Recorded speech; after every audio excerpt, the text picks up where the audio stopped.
So when you got started, was it easy to make strangers comfortable? No, it was not easy. I was 100% nervous. Because I can share, okay, we did a few $1 million this year. So I can also share, oh, we lost a few $1 million this year. It was a blessing and a curse at first, because at first I was like a little bit behind.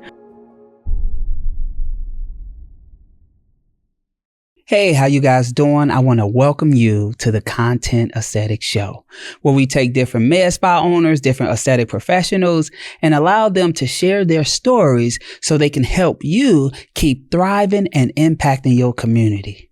And on today's episode, we have Khadijah Andrews. How are you? I'm fine. How you doing today? I am blessed.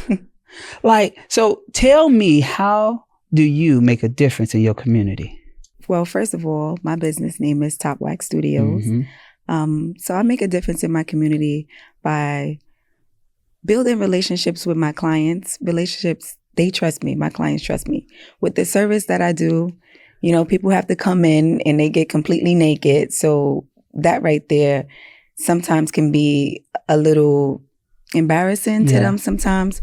So the first thing I like to do is build the relationship with them, let them trust me, and I just give them knowledge about their skincare. So that's how I make a difference, by informing them what's going on with their skin, how we can change it, and how to make a difference overall for their look. So when you got started, was it easy to make strangers comfortable? No, it was not easy. I was 100% nervous, but after a while, I kind of got into the flow of it, and it just became natural to me because everything that I'm telling them is actually genuine. So it just flowed with it. I love it. So where did this passion of yours start?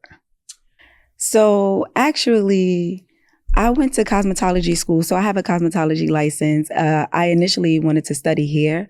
And while I was in school, I switched majors. So I started liking to wax. I was like, this is cool. I don't want to put the hair on. I actually want to take the hair off. I see that doing someone's hair took more time than actually taking it off. Yeah. So I was doing that, and straight out of school, I went to work at a waxing center.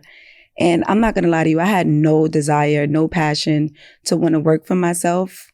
I was actually dating someone at the time, and he was more business savvy than me. So I was just a talent. And he was like, oh, you know, we should do this. We should start this. We should do that. So I decided to do that with him. And 3 months into doing that, he left me. So when he left me, I was like, now I'm the talent, and now I got to be the business mind too. So that's kind of how that just happened. How was that for you? Did you face like most people, when they get thrown into something, they kind of face imposter syndrome? So for me, at first, at the time, it was like, I'm not going to let this man think that, I'm not going to keep my business. So I'm not going to, I have a personal life too. I have a car, I have my son. Yeah. So I was like, I'm not going to let him think I'm going to, fall off on everything. At first, it was just a point to prove. But then as I started getting into it, I started meeting people. I started hearing different stories and stuff. I'm like, I could do this. And I like this. I like the business side of this. This is dope. I like making my own schedule and stuff. So I was like, I'm going to stick with this. So after a while, it wasn't about him no more. It just became about me. I love that. And a lot of times what happens is God send us angels in our life to push us to do something we probably would not done if we didn't get that extra seed planted. They wasn't there for long term. They was just there to plant that seed. Matter of fact, water it because the seed already there. Yep. So just to water that, and now look at you, right? Yes. And I'm so grateful. How has entrepreneurship been for you so far? It's definitely been hard. It's been challenging. It's nothing like what I thought I see on Facebook and on Instagram and people doing. It's nothing like that at all. But it's definitely a task that I'm willing to take on because, like I said, I like it. I'm learning so much different things. I'm learning about trademarks. I'm learning about grants, the LLCs, taxes, so much different stuff that I could implement in my life now, but also for my son in the future. So I like it. That's big. And so for you, did you start in like a house, a suite? Like, what's it start like for you? So I started in a suite, again, with the guy. We signed the contract. And again, at the time, I was the only person who put my name on the contract. So I see that that's something I probably would never do again. Like if I have a business partner, we both will have to put our names on the contract, because when he left me with all the bills as well. So that's kind of where my grind came in, because I'm like, I got to pay this suite. And the rent was high. So I just started out in a suite. So I stayed there for about a year. Hold on. You stayed there for about a year? Yeah. So what that means, it was a blessing he didn't sign his name on it. It was a blessing and a curse at first, because at first I was like a little bit behind. But I'm blessed to have the lady who was, rented out the suite to me, because she kind of understood, and she was just like, you know what, I believe in you and I see something in you. So she worked with me as far as like the rent was concerned, but it gave me time to build myself up. So that's why I stayed. So why you didn't throw in the towel in that first year?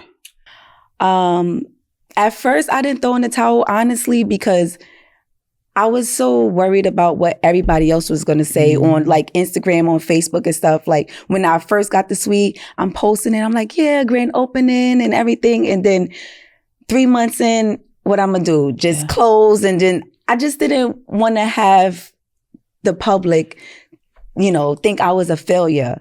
So that's why I didn't throw in the towel. And now I don't care about the public. That's why I'm about to ask you. I'm about to ask you, honestly, why do you care so much about what other people think about you? Well, I did at first. Why? I think because at the time I really didn't understand and know the seriousness to entrepreneurship. I think, like I said, it was just what I saw on Facebook. So I wanted to be what I saw on Facebook, I wanted to be, the highlights, the image of, what people see. So I think that's what it was. But after getting into it and speaking to people and hearing stories, and I'm like, oh no, this is serious. This is real. Like, I don't care what they say no more. I got stuff to do. I don't want to go to the parties. I don't, if I can't get my hair done this week because I got stuff to do, that's just what it is. I love that. I think we're the only culture that is embarrassed to take lessons in front of other people. Because we see all of the other ethnicities lose $500 billion, $500 million in the public eye and still bounce back. We lose $10,000, $1,000, $100, and we want to hide. That ain't how business works. And for me, I've been a full-time entrepreneur for 14 years. So in 2010, I left my 9-to-5 and I've been creating content the whole time. Wow. And so what I tell people is entrepreneur is real. And it's okay to have entrepreneur seasons where that means you going through it. Because whenever you're going to elevate, you actually going to go through it in order to elevate. And sometimes we don't want to share that. I love sharing, oh man, we ain't do too good. Because I can share, okay, we did a few $1 million this year. So I can also share, oh, we lost a few $1 million this year. Because it's business. But the thing about it is, as long as we don't throw in the towel, we just keep going. I agree. But do you find it that it's easier to share your losses with people who are in the same space or doing some of the similar things that you're doing, and they're less likely to judge you because they understand, because they experience some of the same things, versus people who have no clue, what it's like, and then it's like you tell them they're more judgmental. I think the biggest thing is we're going to be the ones judging ourselves, right? We're going to be the judge, always. So I believe in just putting it out there for our culture in general, because anybody can learn the lesson. They can apply it to them. And so I'm not like, oh, that's my competition. He gonna like, I don't care. It's a marathon. I'm in this for long run. To be here for 14 years creating content, you know how many people I've seen up, down, popular. I say the best come every 6 months. I don't want to be the best. I want to be the greatest, because the greatest live forever. That means we're going to go through the most. And so I don't care if somebody judge me. Matter of fact, I'm going to put it out there. And when I put it out there, I'm putting it out so people can be inspired. Most of the time, 9 times out of 10, you're going to see more inspiration than any hate. And the ones who hate, you look at their situation, they ain't nowhere anyway. They ain't never even been in the ship, in the boat or nothing. They've been on the sidelines watching. So it don't make me mad. Once I have that talk with my big God upstairs and I say, I'm going to share this because people think it's all glitz and glamour and just pray that it helps somebody, I let it go. Because I promise you, and I don't know, for me, like in elementary, I got roasted, judged. We all play kids, you know how it is. And then middle school, I turned into like, a monster, right? I didn't play middle school, high school. Like where I'm from Chicago. So my mentality was street, right? I was more of an enforcer. I didn't play about my name or my loyalty, and I'll stand up. But what I realized is that as a culture, we're the only culture that taught if somebody say something to you, say something back. Right. If somebody hit you, hit them back. Or if somebody debate with them back. But we never realized that we lose even when we win. And so that's something I have to learn later in life, that everything ain't debatable. Yep, I agree. So I don't care about judgment. I don't care about none of that. I'm going to smile through the storm because I know I'm going to last longer. Right. And so for you, I just want to let you know that that's a big thing that you continue, but allow your ups and downs to be seen because that inspire your kid. Right. That let them know, oh, mommy's strong. She can do it. Ooh. And honestly, this is the first time I'm even telling anyone about this story, like publicly. And it's only because when I got the questionnaire from you, the first question tripped me out. And I was like, I don't know. Like, I don't know if I want to tell this because to me, I felt like it was more personal than business related. But I'm like, no, this is really the start of the whole story. This is how it happened. That's how I'm even making content and doing all of this right now. Yes. So share your story because it'll help somebody else. Yeah. It's so many other women that got inspired by maybe another person coming in their life and left them hanging, and now they like, I don't know if I'm gonna throw in a towel or not. But I think just being a survivor is what we always been, and just showing that you can elevate, you can pivot, you can grow.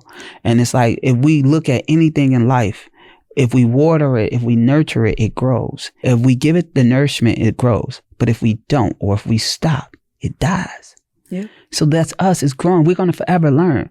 We lifelong learning. And so that means we're going to always be a student. We don't know this stuff. We came in entrepreneurship, first generation. Ain't no blueprint. See, a lot of the other ethnicities got their mothers and their grandfathers and their great-grandfathers that passed down relationships, passed down funding, resources, but also was able to mold them as a little bitty seed with how to do stuff. We didn't. And so for me, it's really big that we do the Black aesthetics. We help y'all grow. We give you the nourishment you need because most of the time it's marketing and content and confidence in self. Yeah. And so how have you been with content? I've been pretty good with content. I think that's more of my strong suit is content. But I do find it a little bit confusing trying to find my target audience. Yeah. I feel like when I put out funny content, it gets the attention, it goes viral, it do all the good stuff. But I feel like when I put out more informative content to try to inform my clients more about skincare and just, how to properly take care of their waxing, it don't really reach the audience. It's like they want to be entertained. So I don't know how to really I'm trying to find my target audience, basically. I love that. And so when it comes to entertainment content, you're getting a lot of more engagement. A lot of engagement. But what about conversions? Yeah. That's the point. Most people are looking at the wrong numbers. So they look at likes and views as it's successful. No, likes and views are vanity numbers. That means they don't mean nothing. Education numbers will always be lower, but always have the best conversion. Okay. See, we like, oh man, it ain't getting no engagement. It ain't working. No, I don't want entertainment content. I want the stuff that's going to make my authority stronger in my local area, in my community. And that's what we do. It's not instant. It's like, okay, let me go see what Khadijah about when I see her. Okay, Khadijah do waxing. Okay, she do Brazilians and all of that. Okay, let me see who she is. So I go to Instagram, and the first thing I do, like, oh, she knows what she's talking about. So you use it as like a portfolio to show your expertise. Okay. Not for likes and views. Okay. See, it's going to connect to the person and have your conversions stronger. See, content ain't for sales. It's to make conversions stronger, to increase the sales. Majority people don't know that. And so what I like to tell people, what are you doing to move the content? So are you doing ads? Are you paying for marketing? Like, are you doing any of that? Sometimes I do like Instagram and Facebook ads. Like how much? I won't run it for that much. I'll run it. That's bad.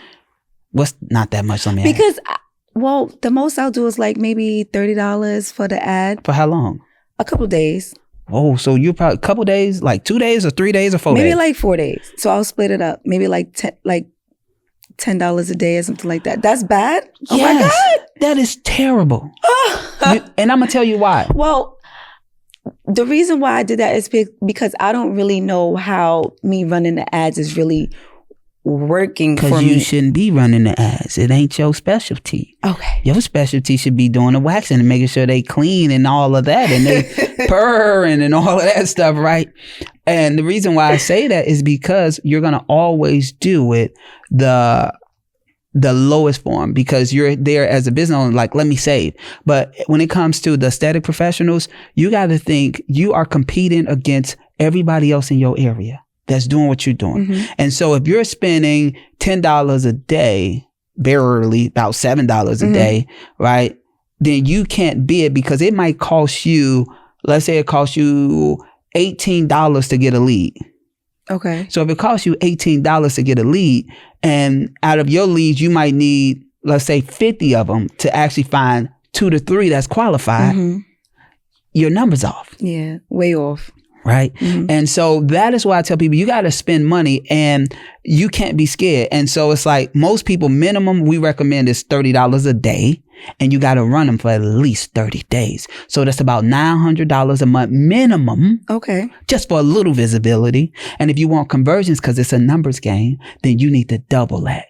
Okay. You cannot be scared to be seen. The thing about it is when the leads come in, you got to nurture them. You got to go all in with them. You can't expect them to buy off first call, because they don't even know you. But one thing you know is that they need some help with whatever it is that you're selling. Yeah. So that's true. I do. I work with the marketing company to do the SEOs and stuff like that on Google. That take long. It does. It's decent. Yeah. I like the way the Google works for me, but I do want to get more in tune with the social media. How long did it take you to get a lead from SEO? It took like about 3 months. All right. That's the point. It took 3 months. That's the point. You see, and you probably pay, I don't know numbers, you probably paid a few $100s a month for the. Yeah. And so that takes too long. But if you ran Facebook and Meta ads, you would have had leads today. And so it's a numbers game to be able to convert. Okay. And so just always think about that. And if you can say something to aesthetic professional that might be on the verge of throwing in that towel, might be in their first year, might not want to keep going, what would you say to inspire them? I would definitely tell them not to give up, to keep pushing forward, to pray, and know that things is going to be okay. Go to business seminars, speak with people, get inspired, and just hear their stories and know that you're not the only one that's going through something. There's a lot of people going through something similar to what you're going through, and just reach out and just hear from them. I love that. And if you can put a spotlight on one of your superpowers, what would it be and why? I would say one of my superpowers is connecting with people and connecting with my clients, for sure. Okay. Why? Well, I would say because I'm soft-spoken and I'm understanding. Like, I'm not as judgmental as most estheticians. That's what I would say. I love that. And where are you located? I'm located in New York. New York. Ooh, that's a hard market. So you guys spend way more money. Yeah. New York. My suite is in the city. So I'm on 38th Street. New York, California, Arizona, and Florida is you better pay to play. I'm going to pay to play. I'm going to pay to play. I'm going to hit you up. Yeah, them markets is different, right? And so I just want to let you know that I'm proud of you for taking initiative and not allowing a situation to determine who you are. Because you could have gave up when that situation gave up. But it wasn't meant for you to give up because you got, I call them little people, your kid looking at you and looking like, oh my gosh, my mom has what it takes to make a difference in the world. Because 9 times out of 10, you might have been the first entrepreneur in your family. I am. And so what that means is you're setting the blueprint. If you don't set the blueprint, then that means you got a daughter. I have a son. A son? What's his name? Jeremiah. So that means if you don't set the blueprint, Jeremiah has to do it. And it might take him 30-something years to figure out one step when you should have been the one to do it and pass it to him. Yes. So do not do that to Jeremiah. Keep going, keep thriving, and keep making a difference in your community. Thank you. Thank you. I want to thank you for tuning in to the Content Aesthetic Show. And I want you to know that sometimes God sends people our way for short term to push us to do something long term. And when you get that calling, pick up the phone because it might never ring again if you don't get started today. And sometimes life gonna be life and it's gonna be hard. Finances is gonna be financing, but you have to figure it out. That's what makes you different because you're not willing to give up. You're willing to stand up. And I want to thank you for tuning in to the Content Aesthetic Show. I am Dontel Antonio, and I want to see you thrive and make a difference in your community.